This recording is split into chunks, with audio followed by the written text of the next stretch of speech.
Maybe we should do it right after the prayer again. Right after prayer, or the beginning of the prayer, maybe we can do one more time. And more people will be there.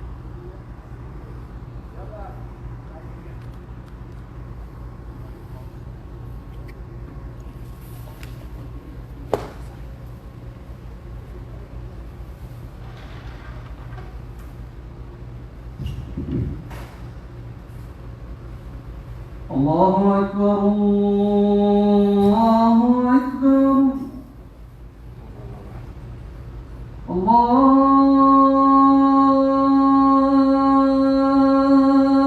أكبر الله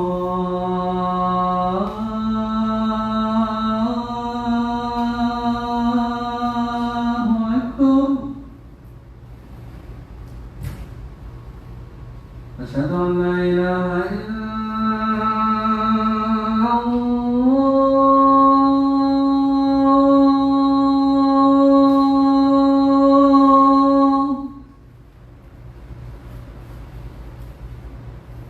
أشهد أن لا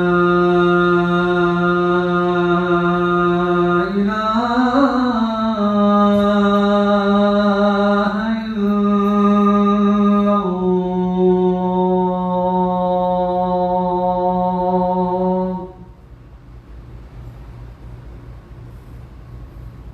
أشهد أن محمدا رسول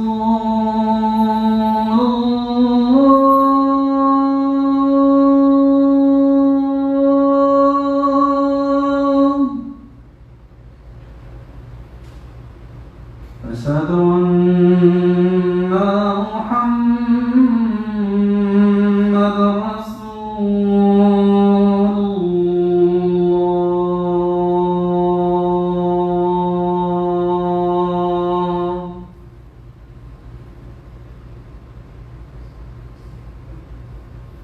حي على الصلاة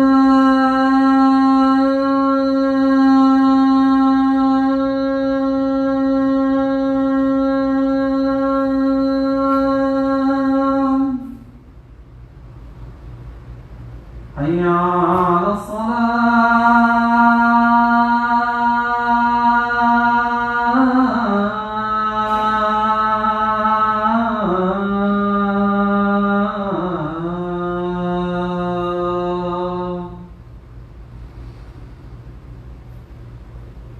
حي على الفلاح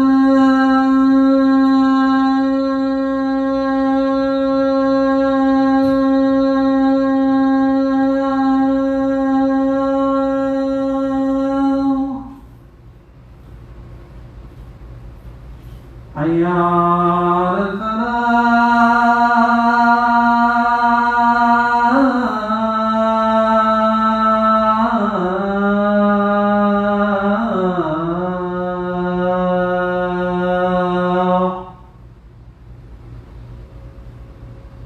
الله أكبر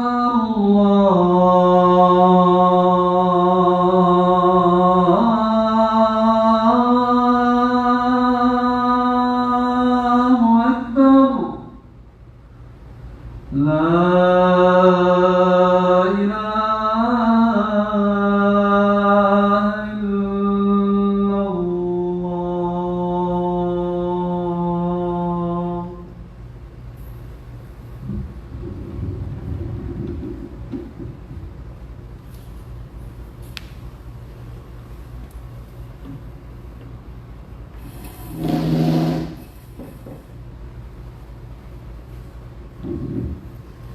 إن الحمد لله نحمده ونشكره ونستغفره ونستهديه ونعوذ بالله من شرور أنفسنا ومن سيئات أعمالنا من يهده الله فلا مضل له ومن يضلل فلا هادي له وأشهد أن لا إله إلا الله وحده لا شريك له وأشهد أن محمدا عبده ورسوله صلى الله عليه وسلم أما بعد فإن أفضل الحديث كلام الله وخير الهدي هدي محمد صلى الله عليه وسلم. In the name of Allah, the mercy-giving, the beneficent, praise be to Allah. Praise be to Allah who has blessed us with the greatest blessing ever, that is to make us Muslims. ومما زادني شرفا وطيبا وكدت بأخبص أتأ الثريا دخولي تحت قولك يا عبادي وأن سيرت أحمدي بنبيا. The greatest blessing that Allah subhanahu wa ta'ala can bestow upon any one of us is to refer to us as His servants. Dear servants of Allah, everybody that has a job, that has an occupation, speaks proudly of what they do. When you have someone in the medical field, they talk about all the rounds that they do and the training that they do and the conventions that they have to go to. Someone that is an attorney talks about how they go into the laws of justice and the courtroom and how they defend and they speak and all that they do. People in technology and maybe sales and marketing are talking about, I have to take this trip and I have to take that trip and this journey, and everybody's talking about the journeys that they take, the work that they put to get them to that profession that they're in. One of the greatest privileges and one of the greatest titles and one of the greatest jobs of being a Muslim is what we want to talk about today. It's the job that Allah has placed upon us, and we need to carry it proudly and heavily and carry out to the best that we can. It's the job that we're supposed to travel day and night for it. It's a job that we're supposed to pay money for it and support it as much as we can. What job am I speaking about? It's the job of Dawah. Dawah. Inviting others to come closer to Allah. Those that are not Muslim, it's part of my job as a Muslim to introduce them to Allah, to introduce them to the mercy of Allah, the grace of Allah, the way of Allah. And then those that are Muslim that might have lost the way or have shortcomings, that I invite them and remind them. Even those that are better than us, because all Muslims should be reminded. And so the greatest honor of a Muslim is inviting others to Allah subhanahu wa ta'ala. And that is what da'wah is. One of the biggest mistakes, and I'm not sure when it happened in history, is that we started to think that da'wah is the work of certain people. It's the work of this jama'ah or this group or someone called an imam. We hire someone, we pay them a salary, they stay in the masjid. They're the only person who can give da'wah. And the answer is no. Are you a Muslim? Do you say La ilaha illallah Muhammad Rasulullah? Then you are the person that is supposed to give da'wah. Do you love Allah? Do you love the Prophet alayhi salatu wasalam? Then you are that ambassador that should bring people closer to Allah. You don't need a college degree from this university or from this college or from this imam or from this muqri or from this mufti to be a da'iyah. To be someone that invites people to Allah. And subhanAllah, sometimes it's the opposite. Sometimes someone has the PhD in da'wah and in sharia and from this university and that university. They are imam and they have all those years of whatever. But their heart is not sincere with Allah. So people see that person and they just, they're not comfortable around them. And you have that sister and you have that brother that is so simple, that is so kind, that is so loving, that is sincere with Allah. Wallahi, when they speak, everybody listens to them. And everybody loves them. If they tell you to do something, you rush and do it. So da'wah, my brothers and sisters, is not the duty of an imam or a mufti or a shaykh or a mawlana or he has a PhD from this university or he's a muqri. No. You love Allah and you're a Muslim, you love the Prophet alayhi salatu wasalam, then your job is to call people to Allah. And that is why Allah subhanahu wa ta'ala says, وَمَنْ أَحْسَنُ قَوْلًا. And who could ever say something better than what Allah? مِمَّنْ دَعَى إِلَى اللَّهِ. That's someone that invites to the path of Allah subhanahu wa ta'ala. The best word, the kindest word, the most reward you get for anything that you can say is when you're inviting someone to get closer to Allah. But before we invite, there's a couple of things that we just need to tweak. So I want to start by tweaking myself and tweaking all of us. The first one, my brothers and sisters, is we have to clean ourselves and cleanse ourselves. No one is perfect. No one is perfect. Human beings who are not, the Prophet ﷺ says, كُلُّ ابْنُ آدَمْ خَطَّأٌ. All of us, the children of Adam, make mistakes. Some people say, no, I don't give da'wah because I'm not perfect. This is the dumbest thing you can ever say. No one is supposed to be perfect. So that's not an excuse from da'wah, but you cleanse your heart as much as possible. You cannot invite someone and you think that you're better than them. You cannot invite someone and you think they're bad and they're evil and that they're wrong. You cannot invite someone while you hate them. He's from that group. He's from that ethnic background. He's from that whatever. So when I speak, I'm speaking with arrogance, that I'm higher, that I'm better. No, that's not dawah. That's personal ego, ignorance, call it whatever you want to call it, but that's not dawah. Dawah is when you know that Allah has a Jannah and you want to see that sister and you want to see that brother in Jannah with you. You want them to have the happiest life in the Firdaus al-A'la with you and with the Prophet ﷺ and the Sahaba. So whatever you say is you're very cautious and you want to be very careful in what you say and how you say it, that they will follow you. That's why it's called da'wah. What does da'wah mean in Arabic? Da'wah means invitation. When do you use the word da'wah? We use it in weddings. So I want you to come to a wedding. What am I going to do and say, hey, I have a wedding on Friday. You want to come? You don't want to come, it's up to you. No. If I want you to come, I'm going to be so, man, I know you're busy, but please, you have to come. And you say, I'm busy. Man, I know you're busy. I know you have a lot. Come on, man. This is my wedding, and you have to come. This is what da'wah is. Da'wah is an art of pulling and dragging that person to what is best for them, whether they know it or not. So there's a few points I want to remind myself about when we're doing da'wah. Number one, straight from the Quran, from Surah Nuh. Allah says, "Inna arsalna Nuhan ila qawmi." And then He says, فَلَبِثَ فِيهِمْ أَلْفَ سَنَةٍ إِلَّا 50 عَامًا. 950 years He's giving da'wah. Why is that important that Allah specifies that 950 years He's giving da'wah? Because there's some people that are impatient and stupid and ignorant like myself. I come to a brother, I come to a sister, pray. No, I don't want to pray. Man, I'm telling you, you need to pray. No, I'm going to pray. If you don't pray, you go to the hellfire. No, I give up. That's it. I told them to pray. I did my duty. You know, you go to the hellfire. I don't care. I quit. So Allah says, no. I have sent Nuh to his qawm, reminding them day in and day out for 950 years. How long have you given da'wah? 5 minutes? 1 week? 1 month? 1 year? 5 years and you're giving up? No. Da'wah is a commitment to Allah. I won't stop until everybody comes to the masjid and loves Allah and prays and pays zakah and wants to give charity and wants to read the Quran and wants to fast Ramadan, and they will spit in my face today and they will laugh behind my back today and they will reject me today, and I'm going to come back and differently, and every time come with a different form. That is why the second thing about da'wah, number one, commitment. Don't quit. You're not going to get hurt the first time or the second time or the 10th time. Remember, from Noah, 950 years of commitment. But what's the second one? Da'awtu qawmi. I invited my people, sir, secretly, jihad, publicly. Why is that important? And what's the difference between inviting people privately and publicly?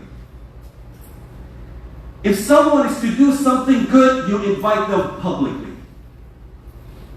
We have a fundraiser. We're supporting a masjid. We want to encourage everybody to do good. No, you do it publicly. We're trying to help orphans. It's something good, publicly. Now, I have a drinking problem. I drink alcohol. Nobody knows about it. Do you come in public? Brother Bashir, last Friday night I saw you drinking, and do you think I'm going to sit there and listen to say, Jazakallah khair, you're so kind of, like, you son of a whatever, weren't you doing the same thing? Didn't I see you there? No, this is not da'wah. This is embarrassment. This is belittling. This is attacking the character of the person. So what we learn from Nuh alayhi salam, when you're encouraging something good, the da'wah should be public. When you're telling people about salah and zakah and sadaqah and this and all the good characters, you do it publicly. But when you're telling someone about something wrong with them, it's already humiliating. When someone is telling me, Bashir, you know you did this, but you did a mistake, it's already humiliating, no matter how you do it. When you do it publicly, even if it's in front of my brother or sister, the closest people to me, no, it's still humiliating. So what do? You do it privately. You hold the person's hand and speak to them privately, you know. I know you don't pray, but it's important that you pray. I know you've committed this sin and this is not good, and ask Allah for forgiveness. This, you hold their hand privately and you speak to them privately. And a lot of us think it's da'wah. A lot of us are sitting together and we're discussing something about salah, and this imam said so, and the other person, no, this imam said so, and no, he said so. No, this is not da'wah. This is you fighting for your ego. When you hear people arguing publicly, don't get in the middle of it. Even if they ask you, what does Allah say? I said, he said this, and he said this. May Allah bless you. This is not da'wah. If it's something that is good, we learn from Nuh alayhi salam, publicly. If someone is doing something wrong, you saw them do something wrong, it's haram for you to embarrass them. You hold their hand privately and you speak with them privately. Brother, forgive me. I want what's best for you. Sister, I want what's best for you. I heard this. I saw this. Please forgive me. I know I'm not better than you. I know you're better, but here's my advice for you. Privately. And maybe they didn't do it. Maybe it's a misunderstanding. Maybe they did it. But they're going to accept it more from you. Number 3 is something called fiqh al-waqi'. Its fiqh is divided into different groups. There's fiqh al-zaman and fiqh al-makan and so on. Fiqh al-zaman, what does fiqh al-zaman mean? You need to understand the time in which you're giving da'wah. If I was giving a khutbah 20 years ago, I'll give a khutbah today, it's a very different time. Yeah, some people give da'wah and they give it the same way they did 40 years ago. But now we're in a different place. People think differently and you need to speak differently. Even a year ago is different from today. Even yesterday is different than today in certain things. So when you speak, you have to keep that in mind. When we're speaking with the younger generation, we need to think and speak differently than we spoke with the older generation. Fiqh al-zaman has something. Even the occasion in which you're in. There's a joke about an imam that was invited. His father was in the hospital, very sick, and they invited this imam to come and make a da'wah and make dua that Allah heals the father. So the first word the imam says, Allah says in the Quran, يَقُولُ تَعَالَى كُلُّ نَفْسٍ ذَائِقَةُ الْمَوْتِ. The guy is sick and the imam prays that Allah heals him and he starts reciting in the verse in Surah Al-Kaf where Allah says, everybody's going to taste death. And every Muslim is going to die. And some people are going to go to the hellfire. My father is about to die, he's sick, I want you to make dua and mercy and Allah heals everything and Allah is powerful. This is not the time to talk about death. Or sometimes you have people traveling from all over, it's a wedding reception. This is the time for happiness and joy and so on and so forth. And you get an imam to speak. Brothers, the aqd al-zawaj is the responsibility. If you don't tell your wife to pray, she will go to the hellfire, and you also will go to the hellfire with her and your children. And if you don't pray, there's no barakah in your wedding. La ilaha illallah. This is the time to celebrate and be happy. The Prophet ﷺ in Medina saw Sayyidah Aisha and Sayyidah Fatima, his wife and his daughter coming back. He said, where were you coming from? They said one of the women of Medina had a wedding and we came back. But the women of Mecca are more strict, more conservative. The women of Medina are more liberal. He said, what? You just went for 5 minutes and came back? Didn't you go there and sing and celebrate with her? He said, Prophet of Allah said what? We don't know how to sing. What should we say? He said, go back and say, أَتَيْنَاكُمْ فَحَيُّونَا نُحَيِّيكُمْ. And he taught them how to, celebrate with the people. This is the time of happiness. This is not a funeral. You go and congratulations and you come back. No, you celebrate and show our happiness and joy. So the time of the da'wah makes a big difference. When you're speaking about something, speaking at a time that is related to it. You don't come right now to someone and say, it's haram, you don't go to Hajj, you have to go to Hajj. Right now, pray for you. Hajj after 6 months, when we're 2-3 months closer to Hajj, then we'll talk about Hajj. So choose the time that is appropriate to speak about something. The second thing is fiqh al-makan. Al-makan is the place in which you are in. Get to know where you are. Get to know where that person lives. I'll give you an example, and to some of you it might seem funny, and some of you might be offended. It happened to me, so I can laugh about it. In one of the masajid here in South Florida, I was giving a Friday khutbah. And an elder person, one of my closest best friends, here's the irony, that this person is one of my closest best friends. When I stood up to give the khutbah, came running. Imagine this, the khutbah and everybody's quiet and sitting in the masjid is packed. This is before Corona. He comes running, wallahi alim, all the way from the back, and he takes a cap and slams it on my head. In the middle of the khutbah. So what do you do at that moment? Yeah, and he wasted his entire khutbah. You're not supposed to move or speak, whatever. He moved and spoke and came all the way up, and the tension that you put in all the people. Is this guy going to hit the imam or fight with the imam? And even myself, I'm like, what is this guy doing? In the middle of the khutbah, he's running towards me But whose fault is it? It's my fault. Why? Because in some of the Hanafi school of thought, you cannot leave the salah if your head is not covered. Islamically, there's no problem with it. But the congregation that I'm speaking with, I know they're mostly Hanafi school of thought. I should have been smart enough to cover my head before I got on the minbar. Islamically, there's nothing wrong with it. My khutbah is correct. You don't have to cover your head. You need the proof. Look at Hajj, look at Umrah. You pray and whatever in all of the Hajj and Umrah. You never cover your head, and you cannot cover your head during Hajj and Umrah. Huh? So Islamically, there's nothing wrong with it. But out of respect for the place that you're in, you need to be sensitive to what the people think. We're in South Florida. I can give a khutbah with the jeans.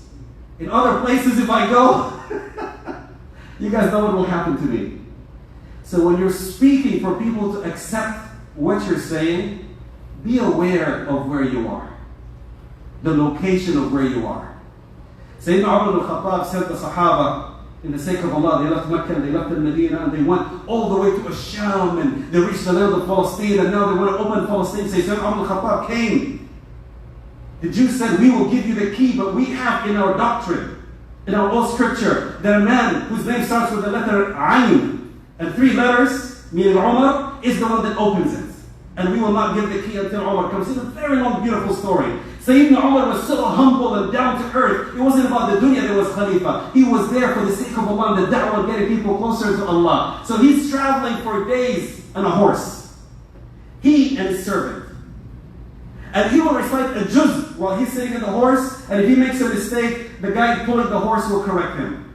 And after he finishes the juz, Amir al-Mu'minin Umar ibn al-Khattab, he pulls the horse and puts his servant on the horse, and then he recites the Quran, and Sayyidina Umar is pulling the horse. That's how humble he was. He gets to Palestine, front of the gates. He finds his commanders-in-chief, Khalid ibn al-Walid, and all those amazing Sahaba standing over there. They miss him. They haven't seen him in 6 months or so. Guess what the first thing he does is? He takes stones and angrily starts stoning them one after the other. They said, oh, what is wrong? We miss you. We love you. Why are you stoning us? We've spread Islam all the way to the land of Palestine. Here we are. They're going to give you the key of the Quds. He said, when I sent you people of faith. You were humble. Your thobe used to be torn. You didn't care about the dunya. Now that I see you, you guys are wearing very expensive clothes. Sayyidina Khalid al-Walid, who used to be poor, now as he's coming to Palestine, he's wearing something worth thousands of dinanir. In the back of his horse is like, you're people of dunya, you're wearing expensive stuff. They said, La ya Amir al-Mu'mineen. Let us tell you something. Come here. When we were in Medina, when you weren't torn up clothes, people respect you and know you're humble and you love Allah. When we went to the land of the Romans and the Roman Empire back then in the Sham and so on, no. When they see you torn up, they say this Bedouin, this Arab, nothing, and they fight us. But when we wore expensive clothes, they start to respect us and open their cities for us. They say those are knowledgeable people, those are educated people, don't fight them. So Sayyidina Umar immediately realized, yes, the place is different. The place is different. So when you're giving da'wah, be mindful of where you are. So there's the time, there's the place. And then in Islam, there's something that I also want to point out, and a lot of us make that mistake. There's something called thawabit and something called mutaghayyirat. Thawabit are things that are stable, that are solid, that never change. Mutaghayyirat are things that change. Give me an example. Salah. From the day the Prophet ﷺ came until the day of judgment, salah is compulsory. You have to pray, you have to pray, if you're sick, you have to pray. If you're in the battlefield, you have to pray. If you're in a hospital, you have to pray. If you're in the masjid, you have to pray. Full stop. So when you give da'wah, you give it powerfully because it's something that does not change. Political parties. We have people, especially in the Middle East and Asian countries, that come and say, this person is a Muslim, you have to vote for him. You have to vote for her as a Muslim because they are the one raising the Quran. They are the one raising the Hadith. They are the one raising Allah. Like, we elect them. 6 months later, that person turned their back and started throwing all the imams in jail. Now we look like we're liars. Now we're like, no, I thought, wallahi, I remember so many of my closest friends back in 99, vote for Bush. As a Muslim, you have to vote for George W. Bush. Why? Because Republicans never like battle and fight. Okay, good. Less than a year later, he's all over the world fighting in Muslim countries. So as da'wah, focus on things that are solid, that do not change. What about people? What about imams? Someone might come and say, Brother Bashir, listen to Brother Bashir. Don't listen to Brother Bashir. Why? In Arabic, we have something that says, لا يعرف الحق بالرجال ولكن يعرف الرجال بالحق. Men and women do not define the truth. The truth defines them. Now things are good with me, it's good, it's easy. I can say, hey, fear Allah and fear this and pray and fast. And something happens the next day and then I'm like, no, but you can do this and you can do that. And we see with a lot of imams and speakers and people that were famous, they used to say, do this. And now they're moving to a different direction. So when you give da'wah, don't focus on the person. Focus on Allah, because Allah doesn't change. Focus on the thawabit, values of Islam, of saying the truth, of being dedicated, of being sincere, of being helpful, of being charitable, of giving zakah, of hajj, of fasting, of the orphans. Those are things that don't change. Those are core values that don't change. Da'wah is not about a man or a woman. So don't think that da'wah is to defend a man or defend a woman. Da'wah is, and that's okay. You can be an activist, a political whatever that you think so and so is better. By all means, go and do it. But know that that's being a political activist, which is good. May Allah bless you for it. But it's not da'wah. Da'wah is when you're sending the core message of values of being closer to Allah, loving Allah, worshiping Allah, and coming closer to Allah.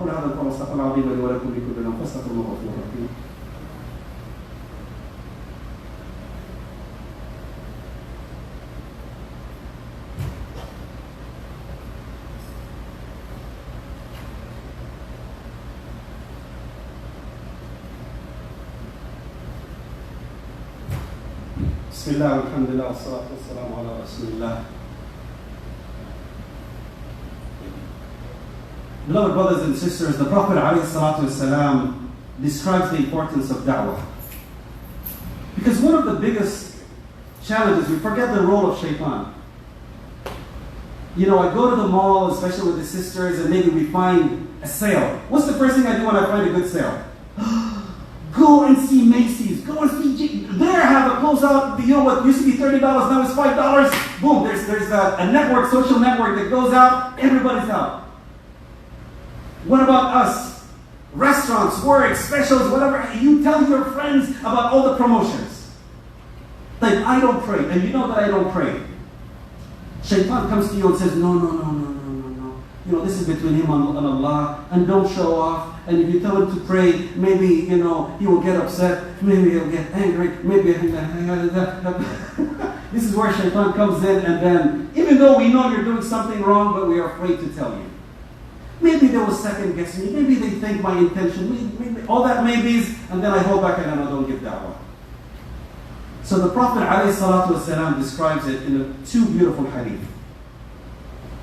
The first one, the Prophet ﷺ speaks about da'wah and says, it's like a community, a group of people that are traveling in a ship. The sinful people, the wrongdoers, are on the lower deck. And the pious and good people are on the upper deck. You guys follow it? People are traveling in a ship. The sinners, the wrongdoers are on the bottom of the ship. The good people are on top of the ship. The sinners want water, and so they knock and wait until the good people open the door. Hey, give us water. Okay.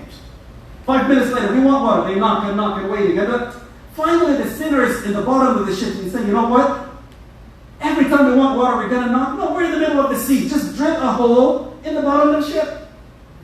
We're already in the sea. Just drill a hole in the middle of it. We got all the water that we want.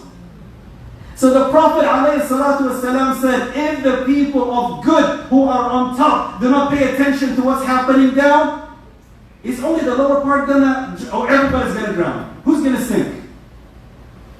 If you don't give dawah, no, it's all of us are gonna sink. And if you don't believe me, go to Mexico, go to Colombia, go to Venezuela. You will find someone by the name of Muhammad and Ahmed who has a cross, who is Catholic. Huh? Are you Muslim? No, but my grandfather was Muslim. Are you Muslim? No, but my grandmother was Muslim. And it's happening today around us in small numbers. We can sit and say, no, how did I pray?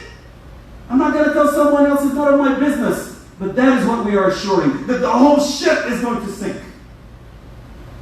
And that is why the only way we can be saved is when each and every one of us holds the hand of his brother, and the sister holds the hands of the sister, and with sincerity and with genuineness, and say, I know I'm not better than you, but I want what's best for you. Sister, wear the hijab. Brother, pray. Brother, you have good money. Sister, you have good money. Pay the zakat. Don't hold back. Give it for the sake of Allah. Go to Hajj. You're 40, 50 years old. Time for you to go to Hajj. Invite people to the masjid. People that are not Muslims, start inviting them. Go to correctional facilities. Do what you can to invite people and beautify that Islam. In your house, online, on Zoom, say, hey, every Saturday for half an hour, we're going to read the Quran. We're going to do the tafsir. Read the book yourself. But what's going to happen? 2 of your friends are going to show up. Next week, 3 of your friends are going to show up. Next, 10 of your friends are going to show up. Next, you're going to have a circle like nothing else.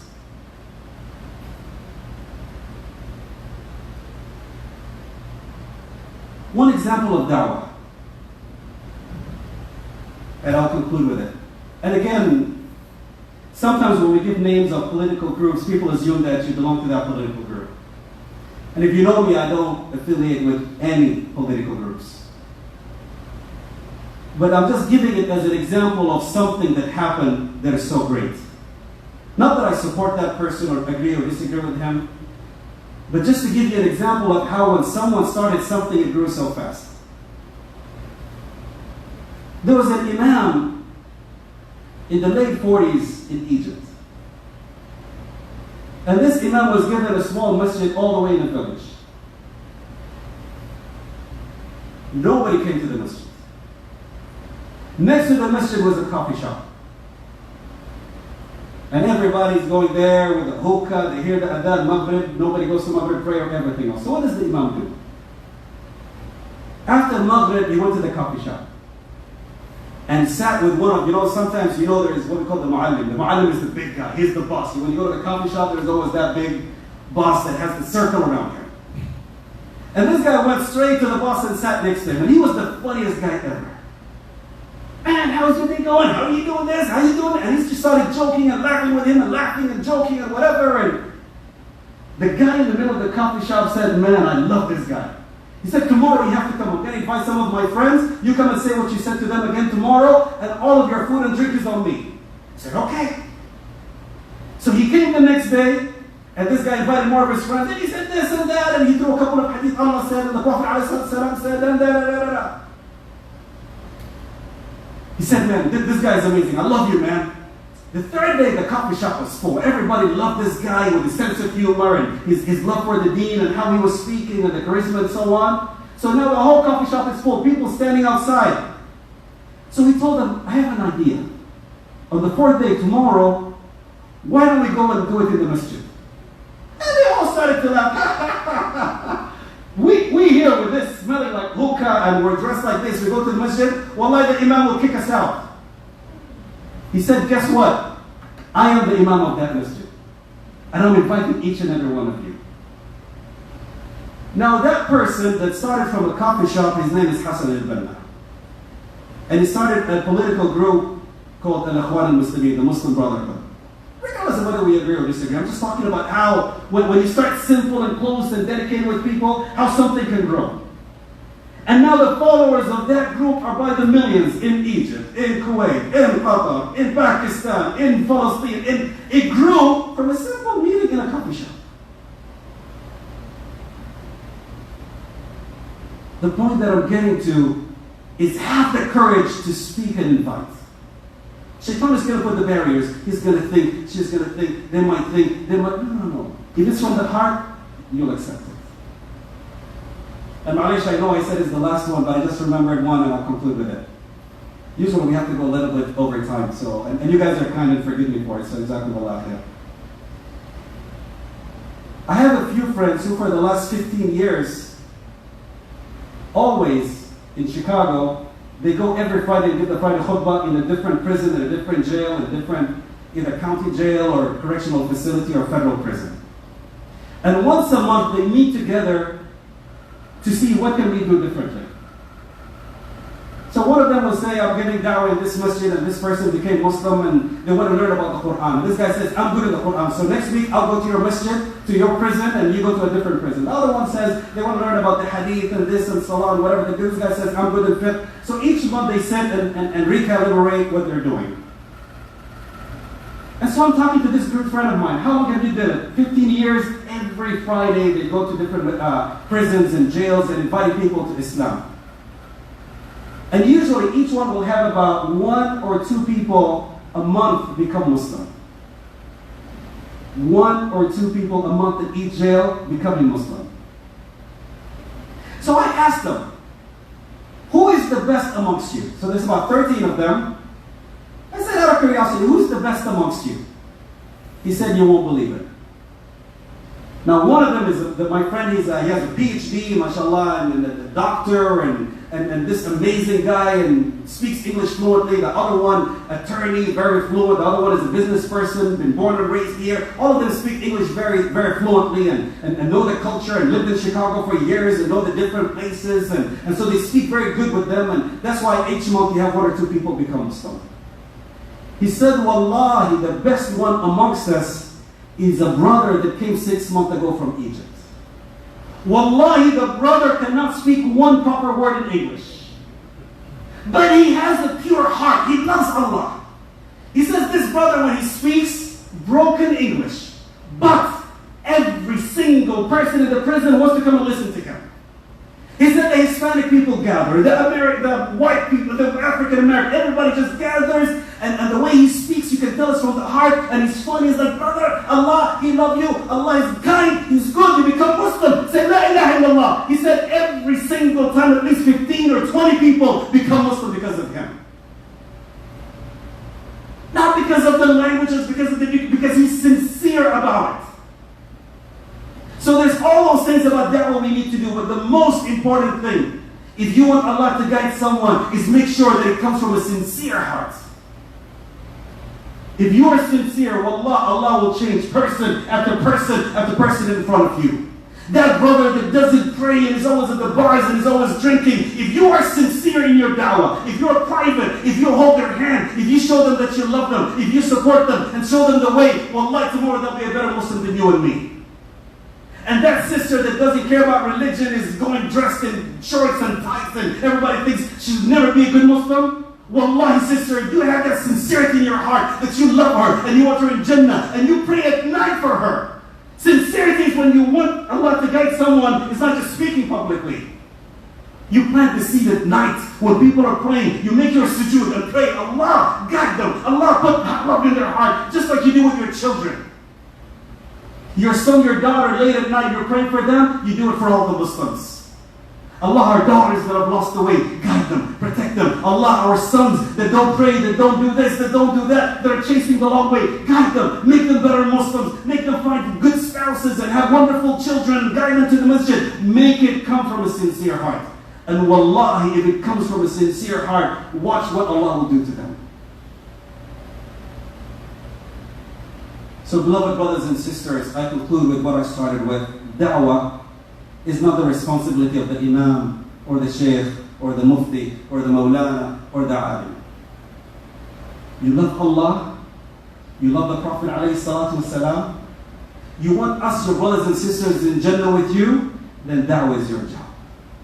Da'wah is your honor. Da'wah is your badge. You go proud with it. That wherever you go, yes, that's the sister that always tells us to donate to the masjid.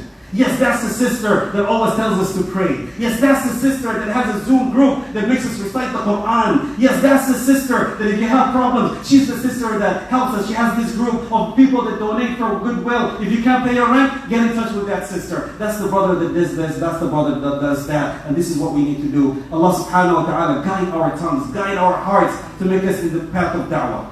Guide ours to be in the straight path of da'wah that we invite people toward your path, Ya Rabbal Alameen. Guide us to be good Muslims, sincere Muslims, and invite our brothers and sisters to be the best of Muslims, Ya Rabbal Alameen. Guide our brothers and sisters to be the best in their worship. Guide them to be the best in their fasting and in their zakah and in their sadaqah and in their love, Ya Rabbal Alameen. Guide us to come united under La ilaha illallah Muhammad Rasulullah. Make our brothers and sisters love each other. Make us love all of our brothers and sisters. Allah, if anybody has done wrong to us, anybody insulted us, anybody cursed us, anybody has shortcomings with us, forgive them, Ya Rabbil Alameen, so that we can enter Jannah with your rahmah and mercy, Ya Rabbil Alameen.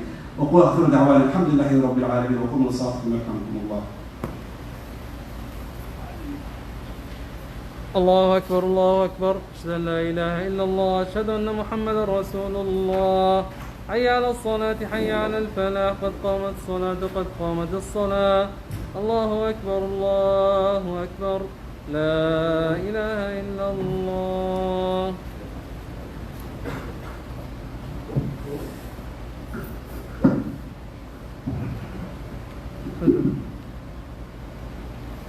الله أكبر.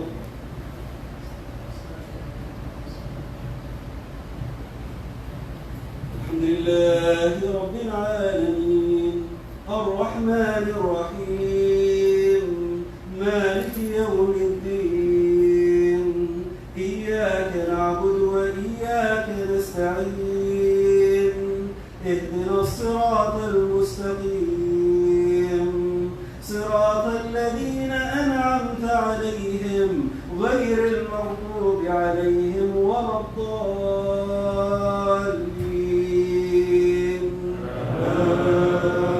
آمين.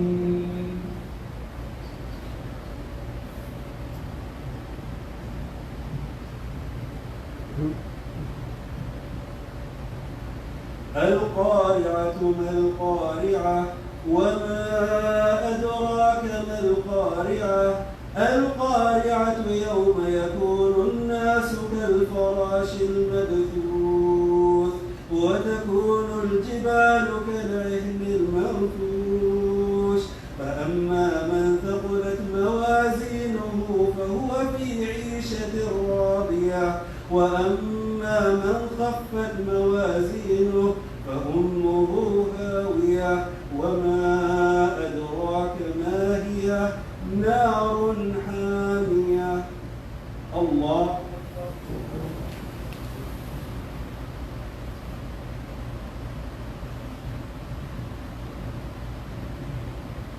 سمع الله لمن حمده. الله أكبر.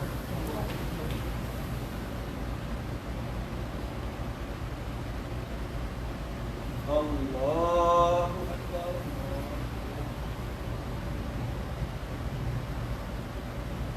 الله أكبر.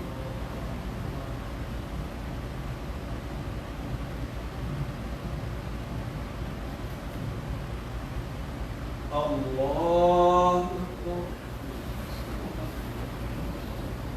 الحمد لله رب العالمين الرحمن الرحيم مالك يوم الدين إياك نعبد وإياك نستعين اهدنا الصراط المستقيم صراط الذين أنعمت عليهم غير المغضوب عليهم ولا الضالين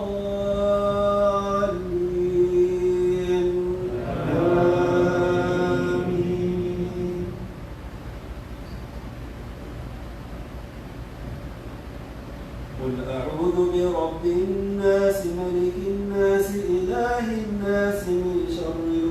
الوسواس الخناس الذي يوسوس في صدور الناس من الجنة والناس. الله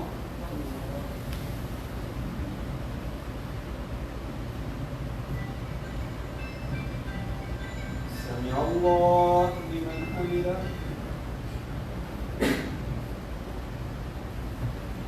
الله أكبر.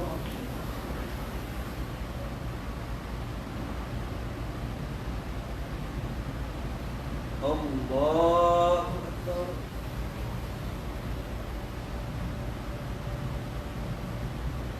الله أكبر.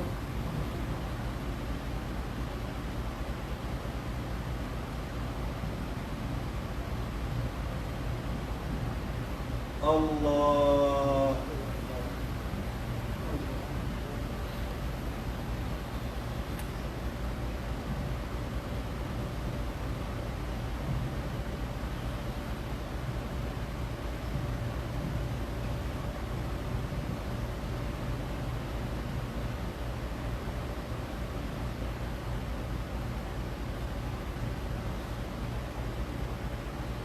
السلام عليكم ورحمة الله. السلام عليكم ورحمة الله.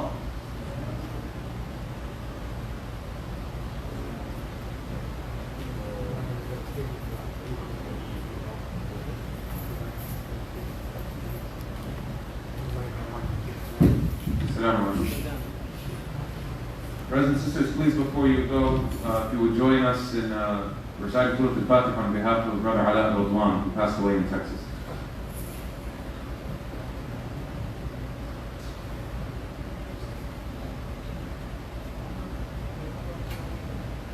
We ask Allah that He grants him Jannat Firdaus al-A'la and He continues to watch over his orphans that He's left behind, his wife, inshallah.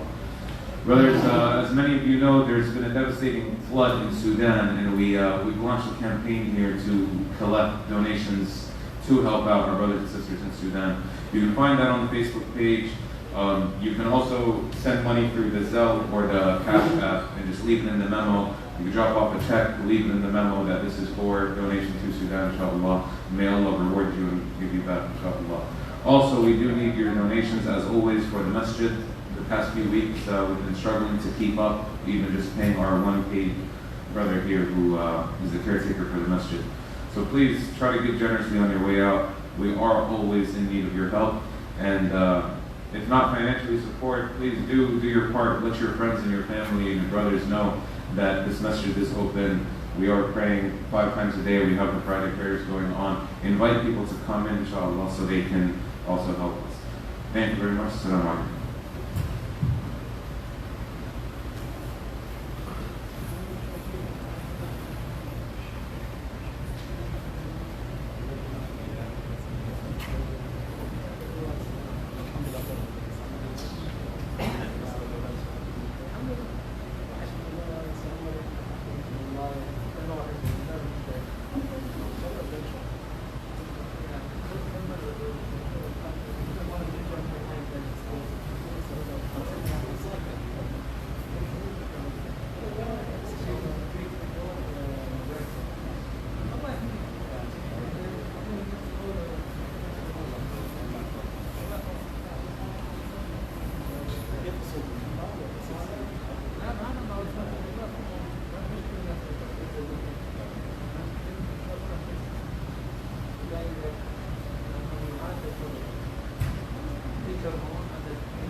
هذه الضغط